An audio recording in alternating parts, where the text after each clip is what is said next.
Ya, doctor. comiencen, por favor.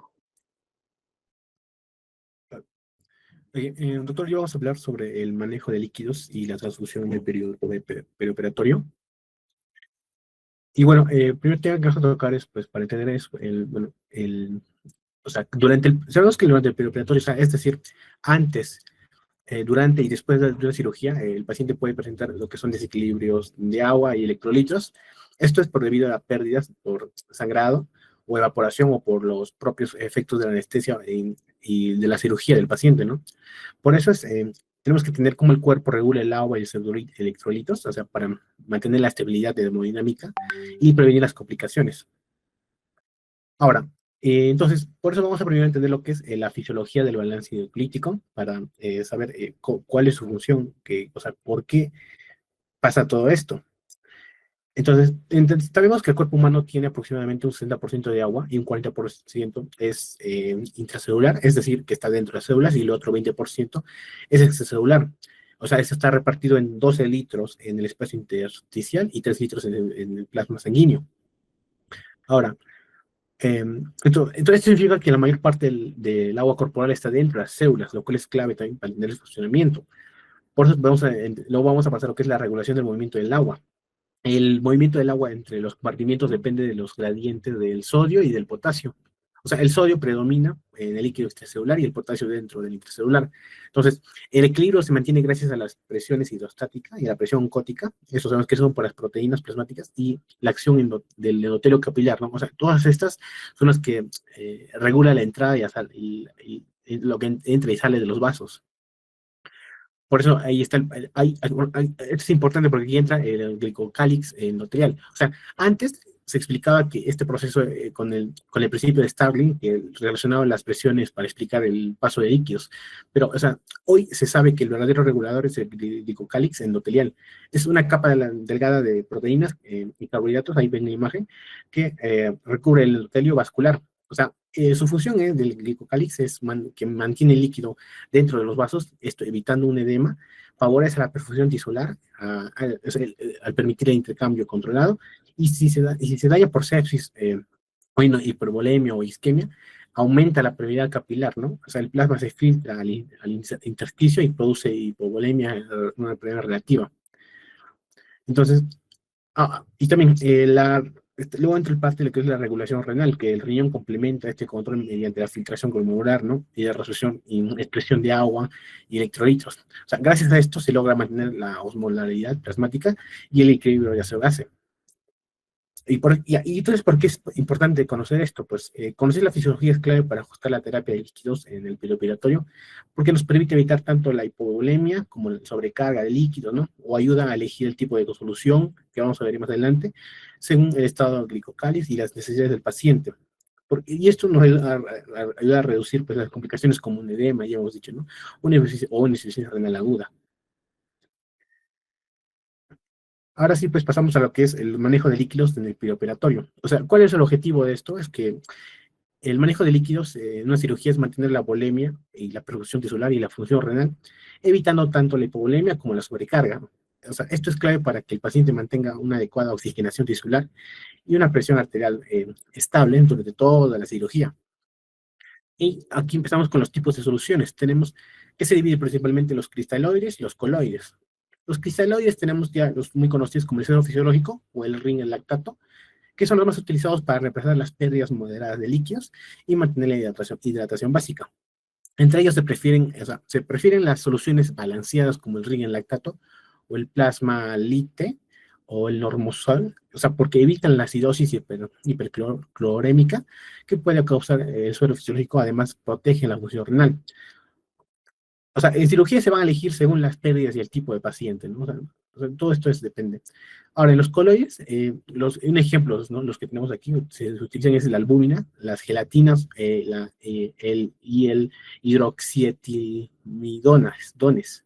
O sea, esto es porque esos tienen un mayor poder expansor del volumen intravascular, porque lo que mantienen la presión arterial son los que tienen la presión arterial por más tiempo. O sea, pero sin embargo, solo se deben usar en casos seleccionados, ya que pueden provocar un edema o un daño renal. Como hemos dicho, si el glicocálix endotelial está alterado, es muy riesgoso usarlos. Luego está cómo se calculan los requerimientos hídricos. O sea, para calcular se usa lo que es para el mantenimiento diario, se usa lo que es la fórmula del 421. Hay que poner la imagen, ¿no? Que va por pesos. Dependiendo del peso se administra. O sea, pero esto equivale aproximadamente a 1 a 3 miligramos por kilogramo por hora en adultos. O sea, además se consideran dos componentes, que es el déficit preoperatorio, que es por ayuno o pérdidas previas, y también está la reposición intraoperatorias, que es por sangrado o la evaporación o diuresis aumentada, ¿no? O sea, estos cálculos ayudan a decidir cuánto y qué tipo de líquido administrar en cada hora de cirugía. Para eso también tenemos las estrategias de manejo. O sea, existen tres enfoques principales, que es liberal, o sea, que se administran grandes volúmenes, pero esto tiene un riesgo, que es un edema, que puede causar edema pulmonar o de tejidos blandos y una dilución de electrolitos. Tenemos la restrictiva, que se administran volúmenes mínimos, pero el riesgo que conlleva que tenga una hipoperfusión, una hipotensión o una falla renal. La terapia guiada por objetivos es la más recomendada actualmente porque esta se basa en ajustar la administración según los parámetros clínicos, como la presión arterial, el gasto cardíaco y diuresis, ¿no? O sea, el enfoque moderno busca el equilibrio, o sea, ni exceso ni déficit, sino líquidos ajustados a las necesidades del paciente en tiempo real. Pues, y luego tenemos pues, el monitoreo del paciente, que es durante el preoperatorio, se deben vigilar los siguientes parámetros, eh, que son una diuresis horaria que debe ser mayor a 0.5 miligramos por kilogramo de hora, balance hídrico total, con ingresos menos que egresos, o la presión venosa central, o monitoreos hemodinámicos avanzados si el paciente está crítico. O sea, el exceso de líquidos puede causar lo que hemos mencionado varias veces, que es una edema pulmonar y una falla cardíaca, mientras que el déficit produce lo que es una hiperfusión y un daño renal. Y ahora, en las fases del manejo preoperatorio, pues tenemos la de rescate, que es estabilizar el paciente, perdón, es estabilizar la presión arterial mayor a 6,65 y una perfusión tisular. También tenemos la optimización, que es mejorar el gasto cardíaco y el transporte de oxígeno. La estabilización, que es mantener la homeostasis evitando sobrecargar líquidos. Y la reducción, que es eliminar exceso de líquidos retenidos tras la cirugía. O sea, estas fases guían al anestesiólogo y a la cirugía en la reposición adecuada y durante y después del procedimiento. También tenemos unas fórmulas útiles como la fórmula de agua endogenada o la fórmula de pérdidas insensibles o la fórmula por cálculo de goteo. O sea, todo esto nos sirve para calcular cuántas gotas o sea, esta nos sirve para calcular cuántas gotas por minuto se deben pasar por el volumen y tiempo indicados. La fórmula de pérdidas insensibles nos ayuda, o sea, estas pérdidas corresponden a la evaporación por la piel o la respiración que se pierde el paciente. Y la fórmula de agua endógena, pues ya es para calcular, ¿no? La cantidad que se le va a administrar. Bueno, ese es por parte aquí en lo que es los manejos de líquidos. Ahora, en la parte de la transfusión en el preoperatorio, es pues, o sea, la transfusión sanguínea aquí es un procedimiento que tiene como objetivo restaurar el volumen circulante y la capacidad de transporte de oxígeno. Un ratito, Dani. A ver, antes que continúes con el tema de transfusión, en el manejo de líquidos o soluciones endovenosas tenemos que tener claro primero un concepto. ¿Qué es una solución endovenosa? Entonces, ya, doctor, los líquidos luminosos, o sea, una solución luminosa es un líquido estéril con agua y solutos, como las sales o azúcares o los coloides, ¿no? Es que se administra directamente en la vena para mantener o restaurar el equilibrio, doctor, de líquidos y electrolitos, o aportar volúmenes o medicamentos, doctor. Ya, ahora, según, como dices, ¿no? Es un solvente, que en este caso es agua, que está mezclada con una sal, un azúcar o un coloide, el cual, ¿con qué finalidad se mezcla con esto? Con estos solutos. Eh, o sea, se mezcla, doctor, o sea, para que la solución reproduzca ¿cómo se dice? O sea, es como para que se mantenga el equilibrio electrolítico, ¿no? El volumen circulante, la presión osmótica, doctor. Es para que le dé osmolaridad, ya, o sea, una tonicidad a esta solución.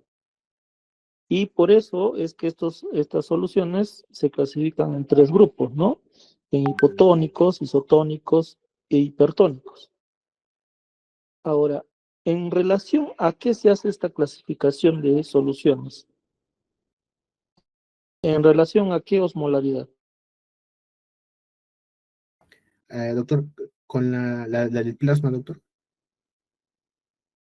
Ya, la osmolaridad plasmática, ¿no? ¿Y cuál es la osmolaridad plasmática normal?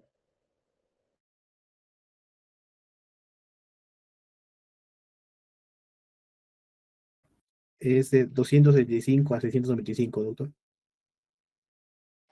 Ya, aproximadamente de 270 a 300. ¿Ya? Entonces, cuando nosotros hablamos de soluciones endovenosas, cada una de estas soluciones, en relación a su tonicidad o a su osmolaridad, va a clasificarse en cada uno de estos grupos y en cada situación se va a utilizar en ciertas indicaciones específicas, ¿no? Después ya viene la clasificación de cristaloides y coloides que van a estar generalmente dentro de las isotónicas generalmente van a tener una indicación específica, en este caso de reposición de volumen. ¿Ya? ¿Por qué? Porque la célula va a actuar de distinta manera en cada una o frente a cada una de estas situaciones. O sea, si un paciente, por ejemplo, se está desangrando, yo no le voy a pasar una solución hipotónica, ¿no? Ni tampoco una hipertónica. ¿Por qué? Porque estas tienen otras indicaciones. Ya, entonces, ¿me puedes indicar cuáles son esas indicaciones, Daniel? O sea, de las hipotónicas, las isotónicas y las hipertónicas.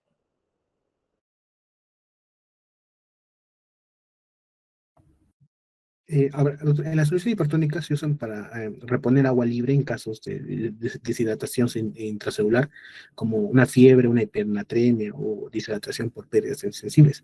No se usan en un shock o una hemorragia, doctor, porque estos disminuyen la osmolaridad plasmática y puede contribuir a un edema pulmonar, un edema celular. En soluciones hipertónicas, doctor, se usan para elevar lo que es la osmolaridad plasmática y extraer agua, bueno, o sea, de las células como una hiponatremia que sea severa o un edema cerebral. O sea, no se usan digamos, en una hemorragia porque pueden causar lo que es una deshidratación celular y aumento de la carga osmótica, doctor. Ya, correcto. Entonces, como ustedes pueden ver, las indicaciones de estas soluciones van a ir con ciertas indicaciones específicas, ¿no?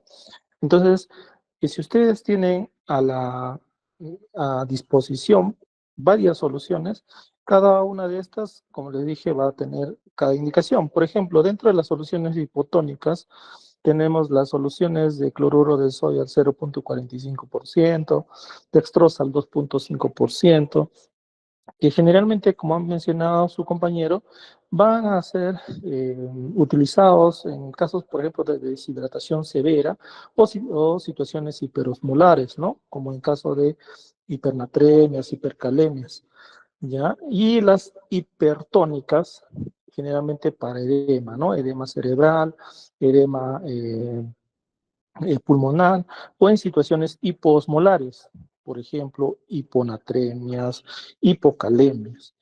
¿Ya? Entonces, y las soluciones isotónicas, que son las más conocidas, ¿no? En este caso, el suero fisiológico, ¿no? O el cloruro de sodio al 0,9%, el lactato de Ringer o el isogel, son soluciones, perdón, o sí, también el isogel, la poligelina, son soluciones isotónicas, pero que van a utilizarse principalmente para reposición de volumen.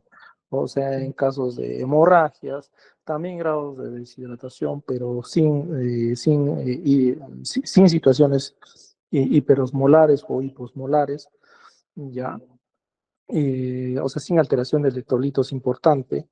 Eh, generalmente son los ampliamente utilizados para colocación de medicamentos, para mantenimiento, ¿ya? Y generalmente estos sí se van a subclasificar. Una clasificación las da entre cristaloides y coloides, ¿no? Dentro de los cristaloides vamos a tener a lo que es el cloruro de sodio y el lactato de Ringer, y en los coloides vamos a tener la poligelina, el isogel, eh, la albúmina, ¿no? Que en estos también se subclasifica en artificiales y naturales, donde el natural va a ser la albúmina y los artificiales la poligelina, el isogel, ¿no? Pero también existe otra clasificación, que es las no balanceadas con las balanceadas. ¿Ya? Se ha hecho estudios bastante amplios respecto a la efectividad de su uso, de uso común, ¿no? Porque, por ejemplo, acá nosotros en los países en desarrollo utilizamos eh, cloruro de sodio. ¿Y por qué, por ejemplo, en Estados Unidos, en Europa usan el lactato de Ringer? Simplemente se hizo, como les digo, un estudio multicéntrico, metaanálisis, en las cuales se ha hecho la comparación si existe algún beneficio de respecto uno al otro. Y en situaciones en las cuales el paciente, en un estado estándar, o sea, me refiero a un paciente no crítico, el uso de ambos no tiene diferencias significativas sobre la mortalidad, ¿no? General. Pero sí, sobre el paciente crítico, las soluciones balanceadas, en este caso una solución balanceada es el lactato de Ringer, tiene beneficios sobre el pronóstico de mortalidad. ¿Ya? Entonces, si ustedes en alguna situación, no sé, tienen a un paciente crítico, y tiene la disponibilidad del lactato de Ringer, el lactato de Ringer va a ser mucho mejor o va a mejorar en cierto grado su pronóstico. ¿Ya? Pero si es que no lo tienen, pueden usar de forma sin problema el cristaloide. O, perdón, en este caso, perdón, el cloruro de sodio al 0.9%, que, a por decir, es mucho más barato que una solución de lactato, ¿no? Por eso es que en los países en desarrollo es que se utiliza mucho más el suero fisiológico. Ya, eso es algo básico que deben saber, ya, porque ustedes a veces tienen a disposición muchas soluciones, ¿no? Por ejemplo, la dextrosa del 5%, el cloruro de sodio del 0.9%, el lactato de Ringer, a veces tienen manitol, tienen cloruro de sodio al 3%, el agua destilada estéril, ¿no? Que vienen en frascos y que no sepan ustedes en qué situaciones utilizar. Ya, como les vuelvo a mencionar, cada uno va a tener una indicación específica. Ahora, algo que se debe recordar también sobre este punto es que cuando haya que la dextrosa al 5%, si bien es una solución isotónica, ¿ya? Al momento que ingresa al intravascular se convierte en una solución hipotónica. Entonces, no, ¿por qué? Porque el azúcar o la dextrosa se metaboliza rápidamente y solamente queda agua. Entonces, la dextrosa al 5% no se puede utilizar para reposición de volumen. Puede causar alto riesgo de edema. ¿Ya? Es algo que también deben tener en cuenta. Ya, ahora sí continúa, por favor. Ya. Ok, doctor. Entonces, sí.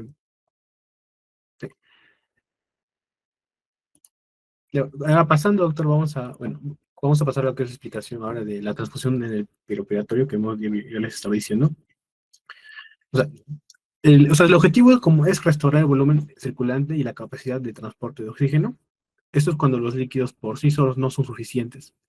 Entonces, en el contexto aquí, cuando vamos al perioperatorio, que hemos dicho, ¿no? Que es durante la cirugía y en el periodo inmediato, o sea, puede ser vital esto para mantener lo que es la perfusión y lo que nos ayuda es a prevenir un shock hipovolémico. ¿Y cuándo es importante esto? Bueno, o sea, las indicaciones de transfusión se realizan cuando el paciente ya no puede compensar las pérdidas sanguíneas o cuando hay una disminución crítica de hemoglobina. Entonces, las principales indicaciones que tenemos son que es tener una hemoglobina menor de 7 gramos por decilitro en pacientes estables y sin comorbilidades, una hemoglobina menor a 8 gramos por decilitro en pacientes con cardiopatías, ancianos o con enfermedad pulmonar, porque su tolerancia a la hipoxia es menor y que tengan pérdidas sanguíneas mayores al 20% del volumen total o una hemorragia activa con signos de hipoperfusión, o sea, como taquicardia o una hipotensión o que tenga la piel fría. Ahora, también tenemos la hemorragia masiva, es cuando, cuando si se pierde más del 50% del volumen sanguíneo en menos de 3 horas. O sea, en estos casos la transfusión permite, o sea, nos ayuda a recuperar la capacidad de transporte de oxígeno y estabilizar la presión arterial.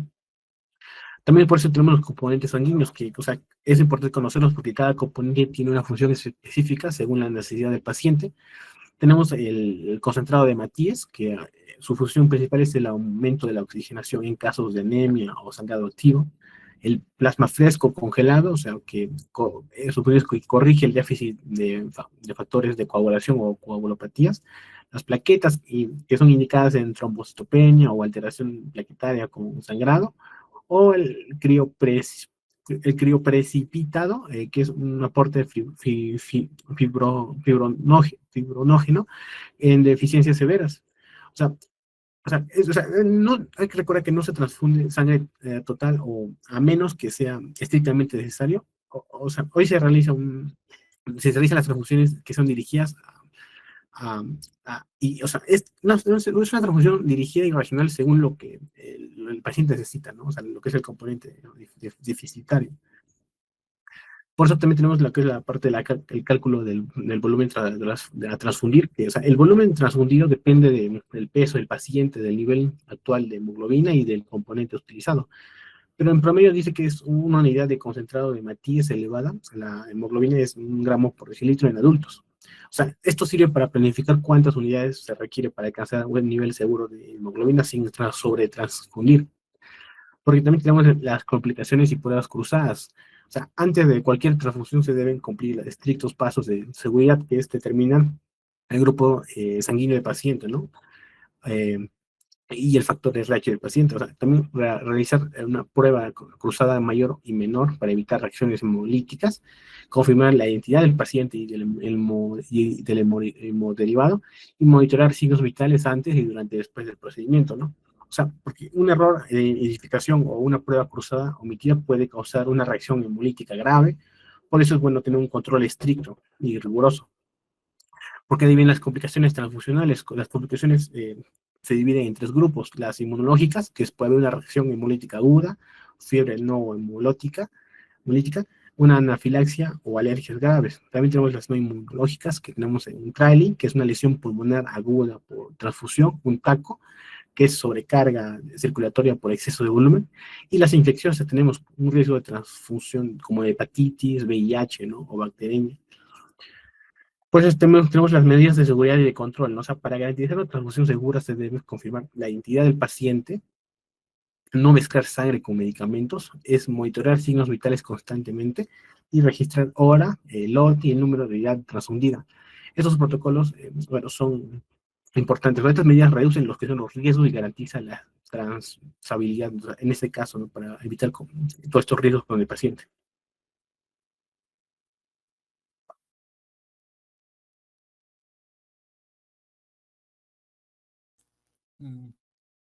Vamos a continuar viendo el tema. Esta vez vamos a ver cristaloides puros, que, bueno, como se mencionó, también es una solución acuosa de electrolito y glucosa, que sirve específicamente para rehidratar, aumentando el volumen del intravascular. Esto nos ayuda a aportar energía, bueno, si es una solución hipertónica como la lactosa, o equilibrar el sistema osmolar, en este caso, que es el uso principal de estas cristaloides.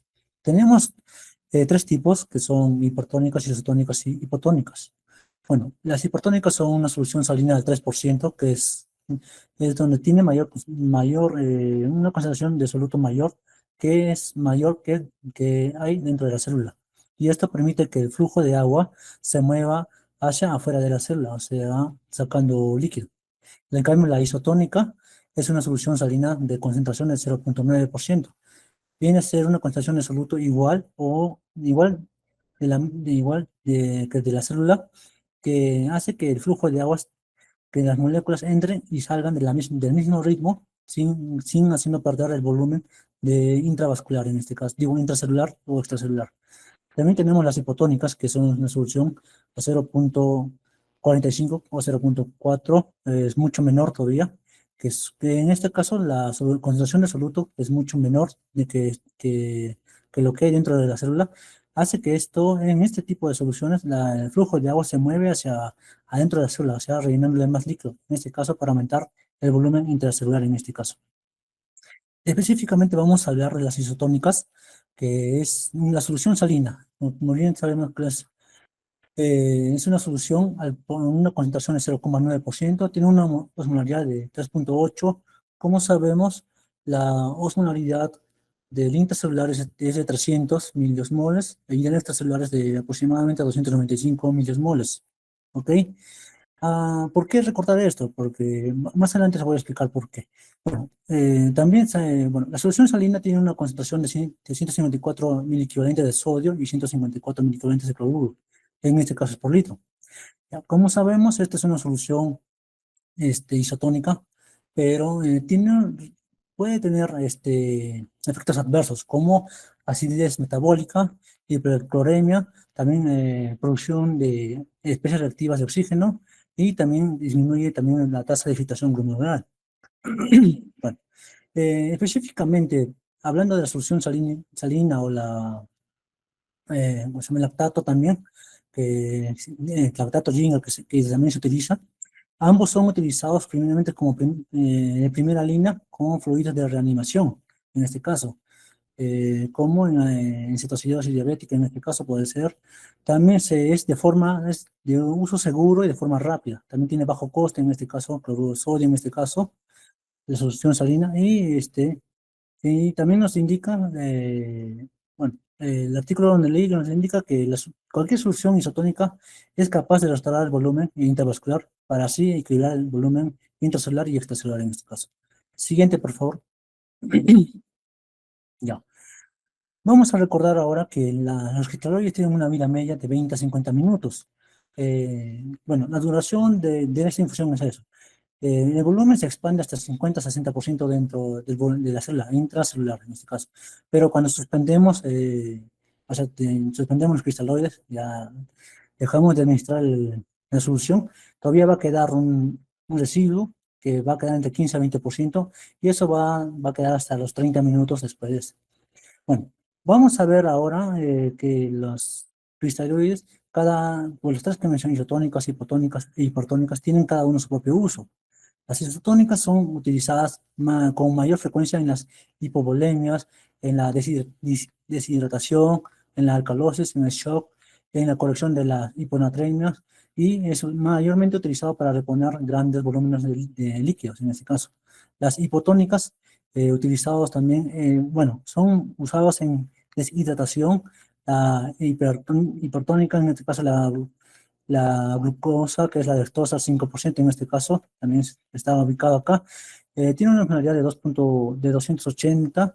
Bueno, es un escaso efecto expansor del mineral vascular y no tiene mucha reanimación en este caso en el paciente con shock que puede tener. Bueno, por otro lado tenemos las hipertónicas, que son concentración de glucosa que es mayor o el azúcar al 10%. Bueno, producen un desplazamiento de agua desde el líquido intracelular hacia el extracelular en este caso, para que esos pacientes que tienen bueno, EDM en ese caso. Bueno, vamos a ver que más usado es el suero fisiológico, cloruro de sodio en este caso, o el Ringer lactato, que es un hipotónico, ¿ya? En el cuadro vamos a ver justamente las concentraciones y eh, bueno, los valores que tiene cada uno. Vamos a ver primeramente el cloruro de sodio, que tiene una concentración de 0,9.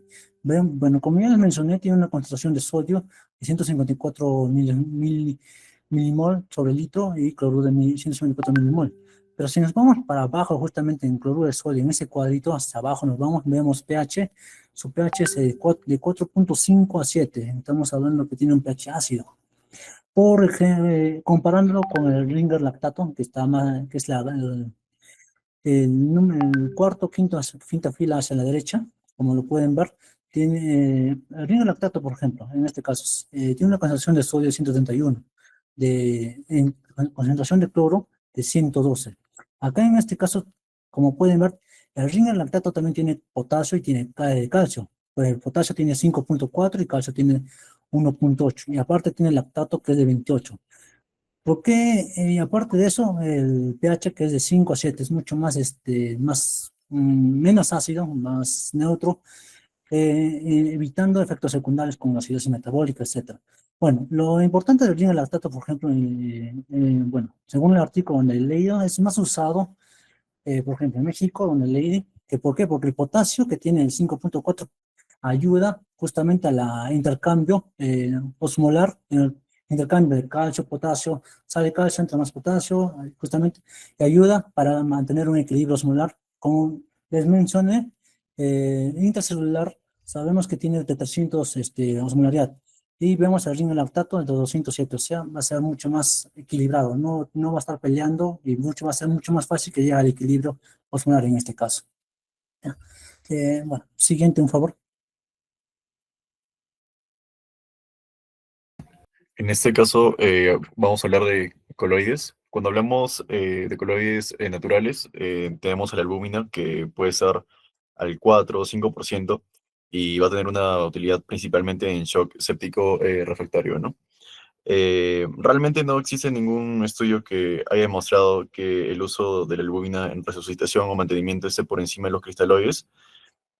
Pero bueno, solo existe un caso en el que se sabe que el uso de los coloides en primera línea sí es más que nada principal, y es en escenarios de patologías intracraneanas, como en ese caso el trauma craneoencefálico y demás. Y la razón es por la que, bueno, la albúmina retiene el 70% de líquido intravascular, y eso va a asegurar la presión de perfusión cerebral, ¿no? En cuanto a los coloides sintéticos, son los azúcares, gelatinas, dextranes. El problema es que generan falla renal, asimismo aumentan el riesgo de reemplazo renal y la mortalidad. Por eso eh, por esa baja ventaja es que se usan menos. Bueno, ahora vamos a hablar sobre los tipos de terapia. En este caso tenemos eh, la terapia de resucitación, mantenimiento y de la reposición de pérdidas activas. En este caso, cuando hablamos de este tipo de terapia, hay que reconocer por qué le estamos dando líquidos al paciente, ¿no? En la etapa de resucitación, el objetivo principal es perfundir al paciente que está en shock, al paciente hipovolémico, al paciente con signos de hipoperfusión. Y la terapia de mantenimiento, más que nada, es nutrir al paciente, en este caso los pacientes NPO o a pacientes que ya salieron de la fase de resucitación, ¿no? Y cuando hablamos de reposición de pérdidas activas, nos referimos principalmente a los niños que, por ejemplo, pueden tener pérdidas por gastroenteritis, por ejemplo, si es pérdida de líquidos vía alta, como los vómitos, se le da solución salina, y si es por vía baja, es decir, por diarreas, lactato Ringer, ¿no? En este caso, cuando vamos a hablar principalmente de la resucitación, eh, vemos que al paciente se le da resucitación a una terapia para un paciente con shock no cariogénico. Asimismo, se le puede dar el 0,5 a 1 litro de cristalloide en la dosis ideal. Se les da coloides en casos refractarios. Y por último, si no responde, bueno, hay un debate en lo que se debe hacer, ¿no? Si es un posible daño en la sobrecarga hídrica. Y bueno, otro caso es que no todos los pacientes responden igual. Es por eso que tenemos estas dos opciones. El uso de medidas de respuesta a fluidos, ¿no? En cuanto a las medidas de respuesta a fluidos estáticas, tenemos a la presión venosa central, que va de 8 a 12, la saturación venosa de CO2 mayor a 70, y la presión arterial media mayor a 65. Y en cuanto a las medidas dinámicas, tenemos a la variación en presión de pulso mayor al 10%, la compresibilidad de la vena cava mayor a 41%, o un índice mayor a 15%, el aumento del gasto cardíaco mayor al 13%, o el aumento del gasto cardíaco eh, mayor al 11% con elevación pasiva de miembros inferiores, de los cuales los que más nos va a servir van a ser la compresibilidad de la vena cava y el aumento del gasto cardíaco mayor a 11% con la elevación de miembros inferiores. Siguiente. En este caso, cuando las medidas dinámicas, esto es bueno, lo que nos propone es que el cambio en el gasto cardíaco, si al, al poner líquidos hay un adecuado aumento del gasto cardíaco, es porque el paciente responde a líquidos. eh, y bueno, como se podría apreciar ahí, ¿no? Pero si yo no estoy esperando que vaya a haber ese aumento como tal en el cambio en el gasto cardíaco, pues realmente no hay una utilidad de ponerle líquidos y por ello saber si el paciente va a hacer esto. Aquí, bueno, es por eso que aquí tenemos la posibilidad de hacerlo con ventilación o con elevación pasiva de las piernas, ¿no? Y bueno, ¿cuál es el principio activo de la elevación de piernas? Como se puede apreciar, bueno, en un paciente sentado seguramente, bueno, hay mucha sangre contenida en las venas de las partes inferiores, ¿no? De las piernas.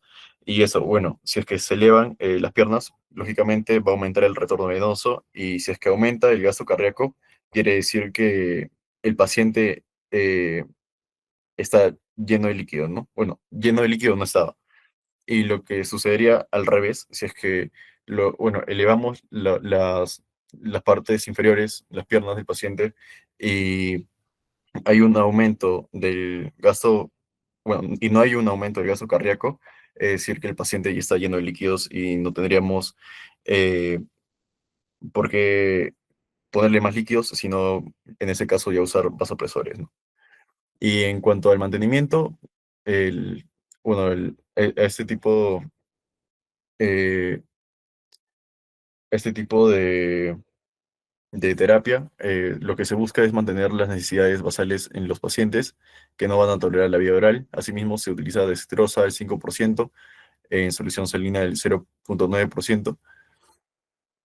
Y bueno, en cuanto a la dextrosa, el New England, el UpToDate, el NICE y la mayoría de los hospitales tienen diferentes formas de cómo manejarlo en cuanto a dosis. Por ejemplo, el UpToDate nos sugiere 1 litro por día y la mayoría de los hospitales es donde se usa de 1 a 2 cc por kilogramo por hora. Asimismo, se deben adicionar las necesidades basales de potasio, los cuales son un mil equivalente por kilogramo por día y una ampolla de calium que tiene 20 mil equivalentes.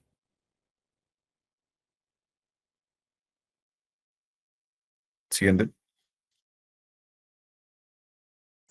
Bueno, les voy a hablar acerca de los hemoderivados, hemocomponentes y tríger de transfusión. Bueno, básicamente los hemoderivados son fracciones plasmáticas, ¿no? También conocidas como proteínas que se obtienen a partir, pues, de una industria farmacéutica. ¿Cómo se obtienen? Pues a partir de grandes volúmenes de varios donantes, ¿no? Bueno, entre los principales tipos tenemos a la albúmina humana, que ya lo conocemos, ¿no? Que es una proteína plasmática. Bueno, lo principal es que nos ayuda a mantener, ¿no? Lo que es la presión osmótica y en el caso de los volúmenes, ¿no? En los vasos sanguíneos.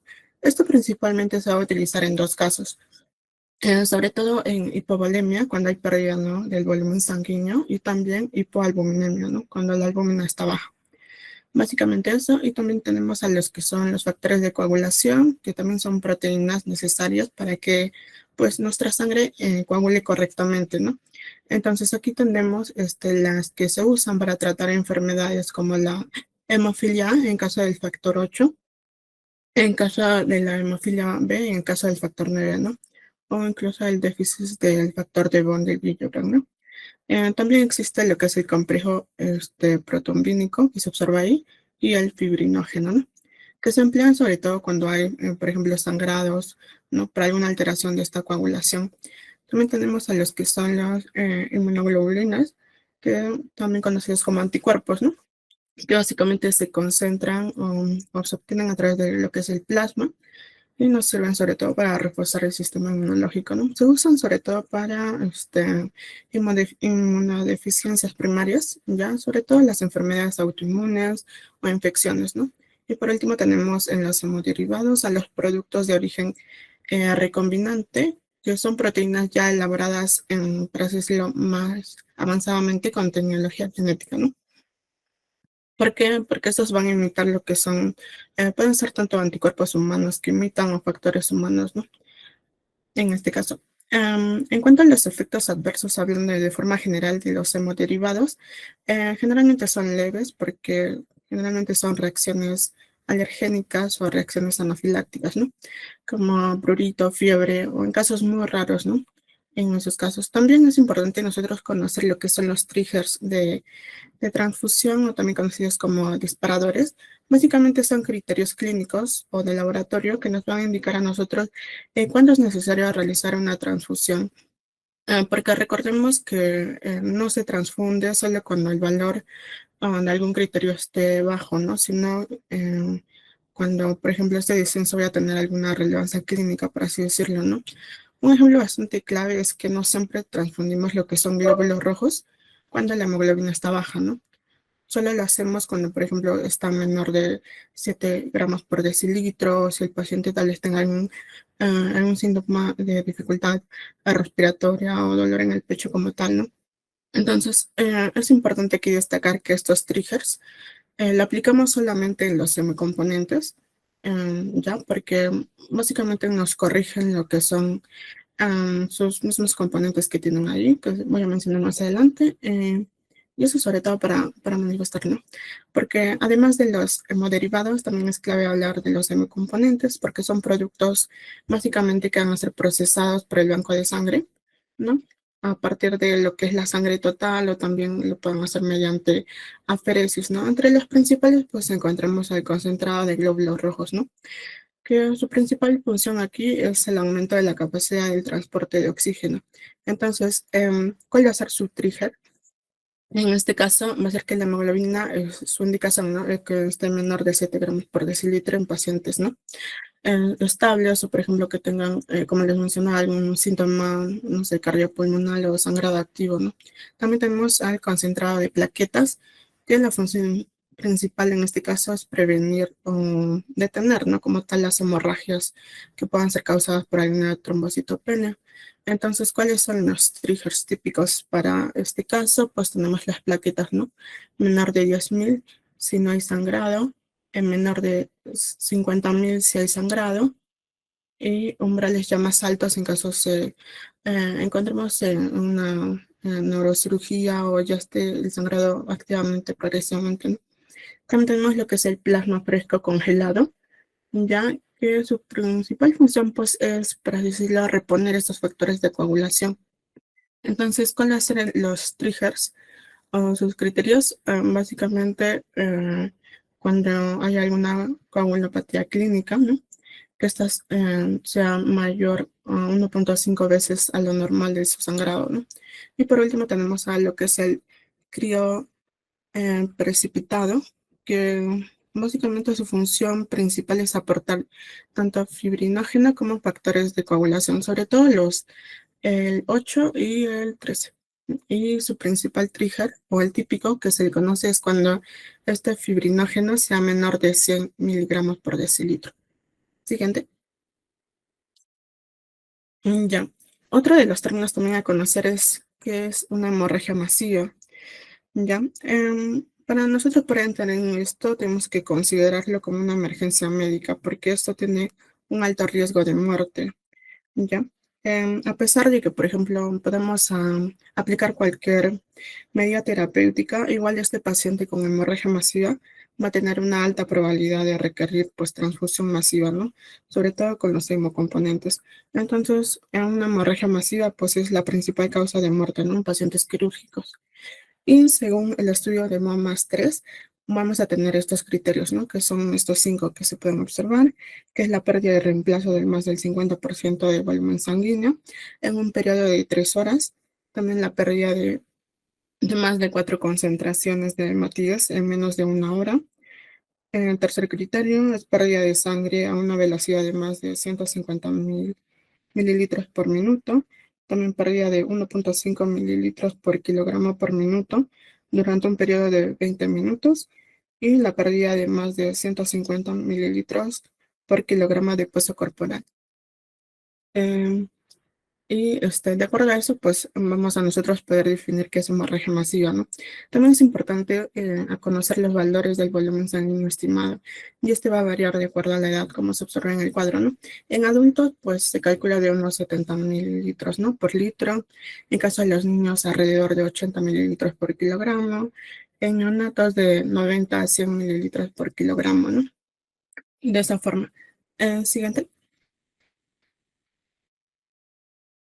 También es importante diferenciar lo siguiente.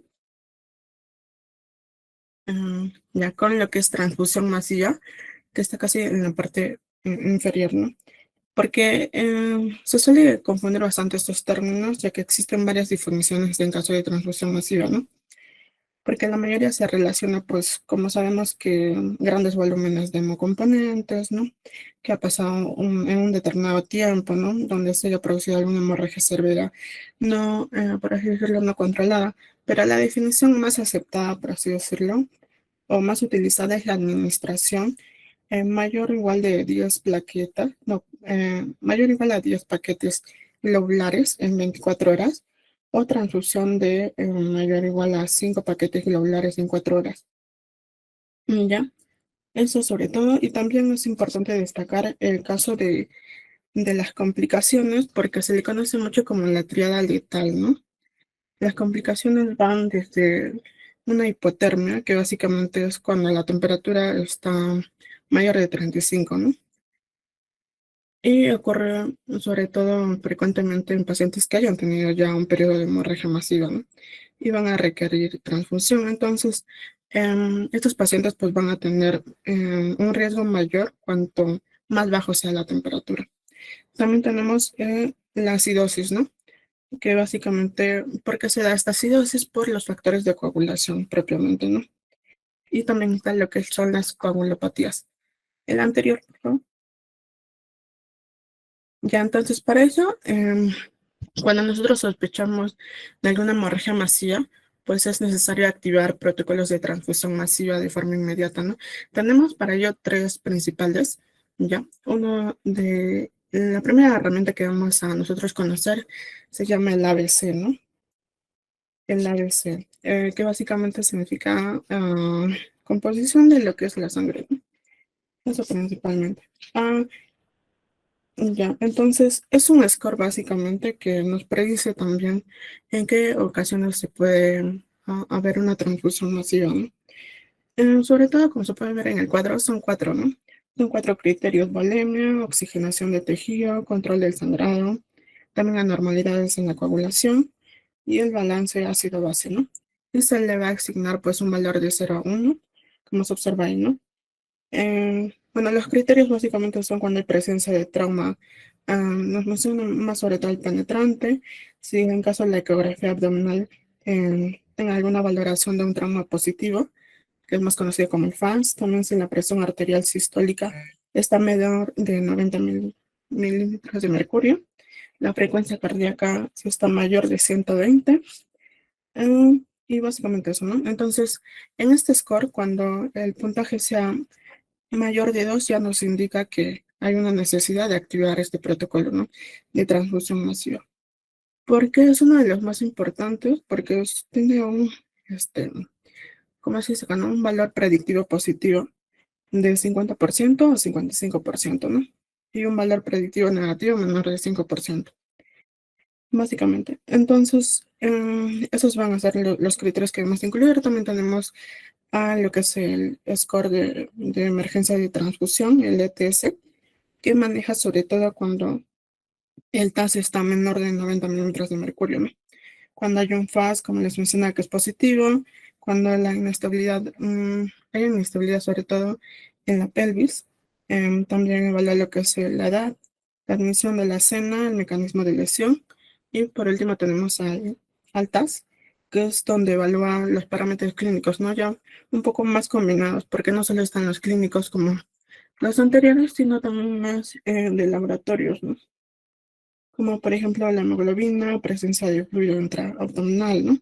También en caso de las fracturas, sobre todo las fracturas de huesos largos o pélvicos, ¿no?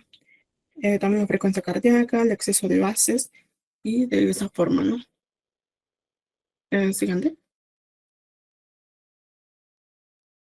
Ya, entonces también es importante nosotros hablar acerca de la clasificación de la hemorragia, ¿no? Como se puede observar en el cuadro, tenemos 4 clases, ¿no? Clase 1, pérdida, ¿no? Menor del 15% del volumen sanguíneo.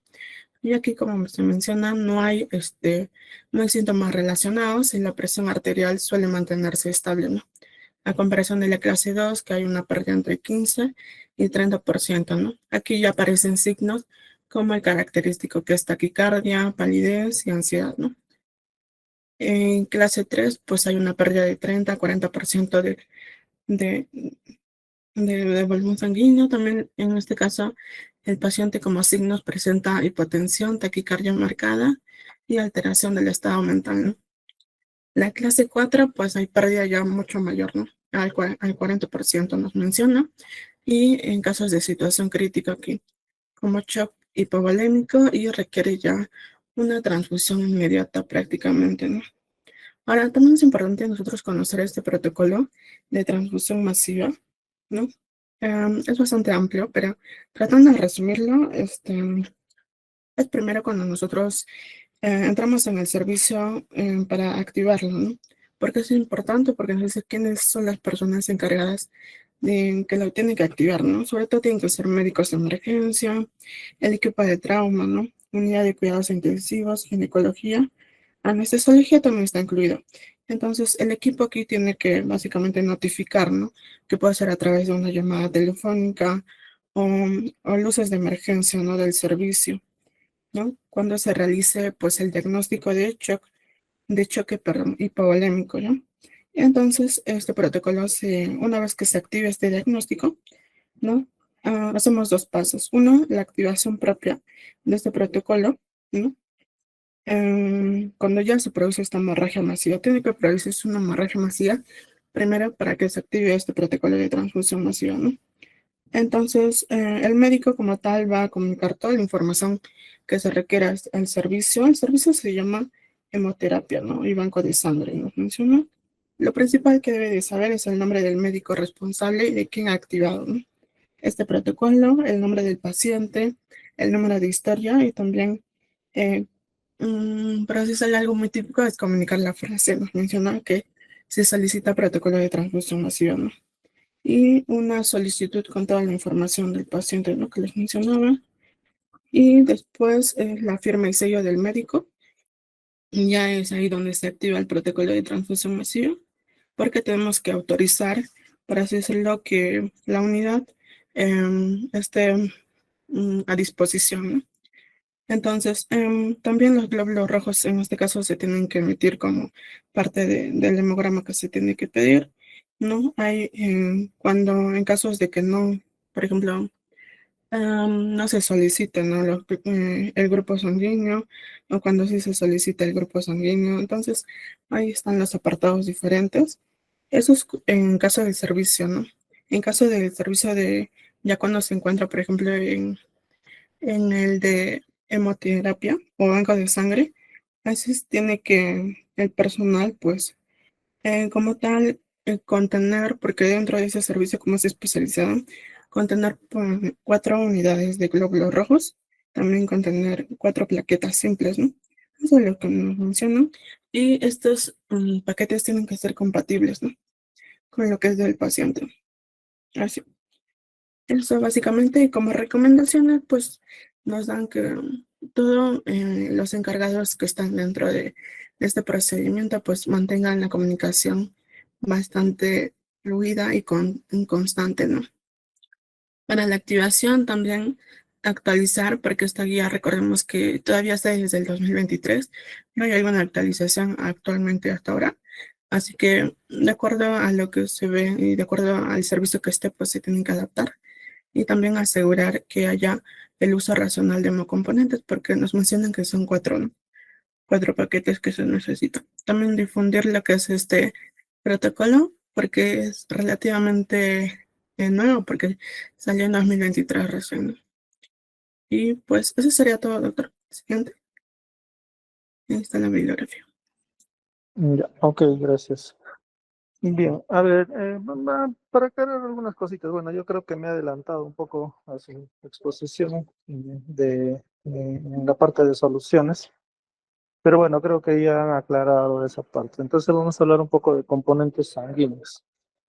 Cuando hablamos de, bueno, de hemoterapia o componentes sanguíneos para tratamiento, generalmente vamos a reconocer eh, 5 principales componentes, ¿no? Uno que es la sangre total, el otro el paquete globular, el otro las plaquetas o plasmaféresis de plaquetas, plasma fresco congelado y crioprecipitados. Ya, generalmente la sangre total, como he mencionado, se utiliza en casos muy necesarios cuando no hay disponibilidad de los demás componentes de forma separada, ya que generalmente la sangre total contiene componentes de inmunidad que podrían generar algún riesgo de respuesta inflamatoria, ¿no? Autoinmune. Entonces, o de incompatibilidad, ese es el término. Pero cuando hablamos de paquete globular, generalmente vamos a hablar de los eritrocitos, ¿no? Que van a ser el componente básico para el transporte de oxígeno.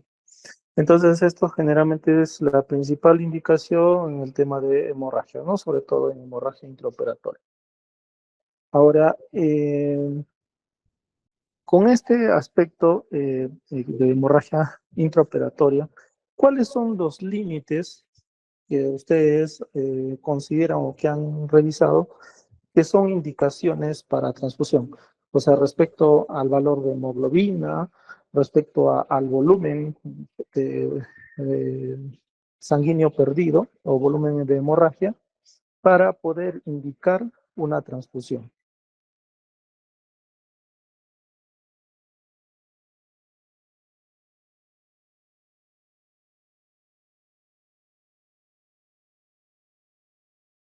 Doctor, indicaciones para transfundir un paquete globular, doctor. O sea, una hemoglobina menor a 7, doctor, es en pacientes sin comorbilidades, doctor, como había dicho.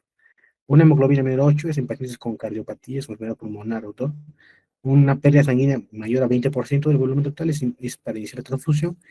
Y una pérdida de mayor a 30-40%, doctor, es una transfusión inmediata con soporte hemodinámico y son con signos clínicos de hipoperfusión o shock hemorrágico, doctor, es como si fuera taquicardia, hipotensión o palidez.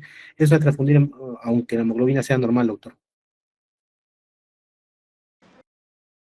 Ya. Justamente esto es algo importante que siempre se debe tener en cuenta, el tema de que los parámetros son referenciales, ¿ya? ¿Por qué? Porque generalmente, como han mencionado, un momentito, ya, la terapia de fluidos y terapias de transfusiones generalmente es una terapia en búsqueda de objetivos, ¿no? Que en este caso es que el paciente esté estabilizado. ¿Ya? Entonces, mucha bibliografía en la actualidad te dice, por ejemplo, que un paciente pueda ser transfundido cuando tenga 7 de hemoglobina o, eh, o que puede tolerar una hemoglobina de 7. ¿No? ¿Cómo está? Pero esta situación no es similar o sea, como regla general, sino solamente, como les dije, como un indicador. ¿Por qué? Porque una persona, pongamos, que tiene 18 de hemoglobina acá en Huancayo, ¿ustedes creen que pueda tolerar 7 de hemoglobina? O sea, que ha perdido prácticamente las 2 segundas partes de su volumen sanguíneo. No, ¿no? Entonces, en este caso es solamente un indicador, pero que no se va a conllevar. O sea, no vas a esperar que un paciente que ha ingresado con 18 de hemoglobina llegue hasta 7 u 8 de hemoglobina, ¿no? Ahora, hablemos del volumen total, del volumen total sanguíneo. Una persona que tiene un volumen total aproximado de hemoglobina, pongamos en una hemoglobina normal de 15, pongamos en un varón de 60 kilos, va a ser aproximadamente 5 litros. Si nosotros hablamos en porcentajes, en sangrado del 20 a 25% para considerar un sangrado, vamos a tener que tener en cuenta que tenga este equilibrio de volumen total sanguíneo. Una cosa es volumen total sanguíneo y otra es concentración de eritrocitos. Pueda que tenga un volumen total de 5 litros, pero si su hemoglobina o su hematocrito está por debajo de los valores normales, su concentración de eritrocitos es menor a la normal. Entonces, se tiene que tener en esto también consideración al momento de hacer las transfusiones, ¿no? O sea, cuál ha sido su hemoglobina basal y en base a cuánto aproximado voy a referirme. O sea, si son 500, son 5 litros, el 20% es 1 litro, ¿no? O sea, aproximadamente voy a esperar que sangre en teoría 1 litro de sangrado para poder transfundir. Pero como les digo, va a depender de su hemoglobina inicial basal. Ese litro va a ser para una persona que tiene su hemoglobina normal, pero no para una persona que tiene una hemoglobina en límites, ¿no? Entonces, el otro punto que se debe tener en cuenta, que es el más importante, son los parámetros hemodinámicos. ¿Ya? Dentro de estos, la presión arterial, la frecuencia cardíaca, que son indicadores, pero son indicadores tardíos. ¿Ya? O sea, generalmente una persona no hace hipotensión o taquicardia con volúmenes incluso importantes de sangrado, ¿no? De 15%, de 20%. ¿Por qué? Porque en este estado se activa el sistema de fisiológico de compensación y va a mejorar estos estados, ¿no? Con la finalidad de compensar, como le digo, la deficiencia de volumen. Sin embargo, cuando ya este estado de compensación es insuficiente, va a empezar a haber un cambio, puede haber un cambio brusco, ¿no? Una hipotensión marcada, una taquicardia marcada, pero como le digo, son indicadores tardíos. Generalmente los indicadores tempranos para determinar volemia van a ser la presión venosa central, ¿no? Lo que les había hablado en monitoreo intravenoso, o la línea arterial que te da un estado de la presión de forma constante. ¿Ya? Entonces eso es algo que se tiene que tener en cuenta. Y otro que es importante porque se tiene que ver en el tema del balance hídrico y es un buen indicador de una adecuada volemia, es la diuresis. ¿Ya? Nunca se olviden que si un paciente no orina, o sea, está chocado o no orina, ese paciente está con una hipovolemia severa, incluso podría llegar a ser una insuficiencia renal prerrenal, ¿no?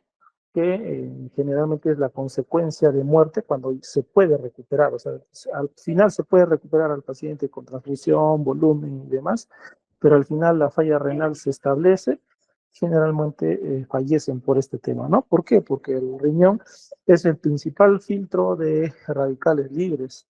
Generalmente los pacientes hacen acidosis y fallecen, ¿no? Porque hay alteración de medio interno y electrolitos sobre todo. Ya, bueno, entonces, eso hablando de plasma, de paquete globular. Ahora hablando de plaquetas. ¿Cuál es la indicación de terapia con plaquetas?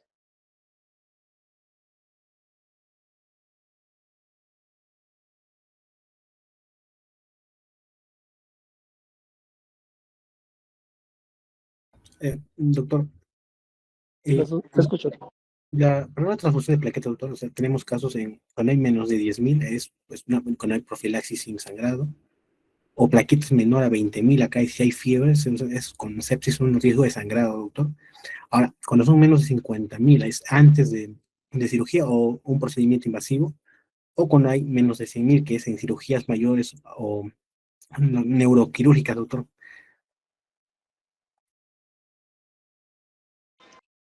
Ya. Miren, así para que lo tengan simple y claro, ya estas preguntas del examen. En el contexto de anestesia, ¿ya? ¿Cuál es el valor normal de plaquetas? De 150 a 400.000, ¿no?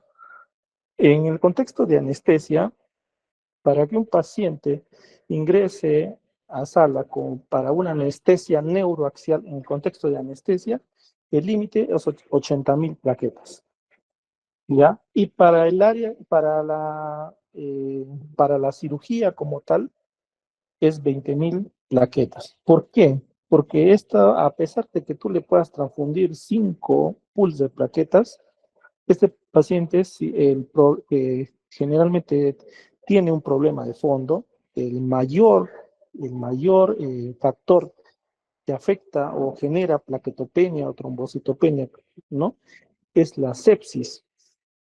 ¿Ya? Y cuando nosotros tenemos un paciente con sepsis y con plaquetopenia, es porque esta sepsis está consumiendo las plaquetas.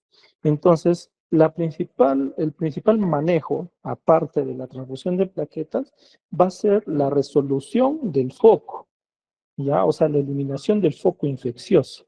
Entonces, ¿por qué? Porque de nada va a servir, como les digo, que yo le pase 5 pools de plaquetas, porque esto va a seguir consumiéndose y el paciente nunca va a mejorar sus plaquetas como para ponerle un límite. Entonces, generalmente se pide que el paciente ingrese, por eso con un límite bajo, ¿no? De 20.000 plaquetas, ya sea con anestesia general, con todos los riesgos que incluye, ¿no? Pero es un paciente que tiene que ingresar porque si no ingresa se va a morir. Simplemente es eso, ¿no? Entonces, eso hay que tenerlo en cuenta. ¿Ya?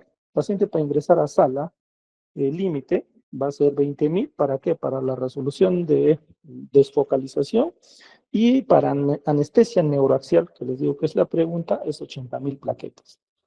¿Ya? Ahora, lo otro. Plasma fresco congelado. Cuando nosotros hablamos de plasma fresco congelado, hablamos de eh, que se transfunde o se utiliza principalmente para reposición de coagulopatías, ¿no? O infundir en lo que es, un momento por favor,